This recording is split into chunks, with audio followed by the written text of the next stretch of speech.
सानसेयारि बड'सा खौरांलाइनि दिनैनि थामहिनबा 19 सेप्तेम्बरनि बिसानाव फारियै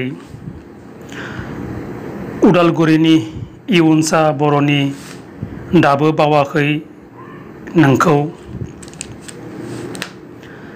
उदालगुरि फरायसालिमानि सोमदोन बर'नि दैज्लांनि बुब्लियाव बर' बिफा, बर' बाजार सोलोंसालिमा चिरांनि रकि नार्जारिनि सिमां, गलाघाटनि पबित्र ब्रत दैमारिनि बिदै गैयै खबाम, बाक्सानि सबिराम बर'नि रावबो मोनदांस'आ आरो बाक्सानि रैदोम बर'नि आथोरबिलियाव खन्थाइया सेबखांजादों।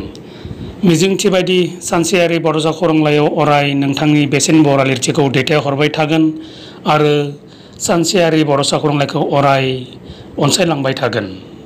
गोजोन्थों।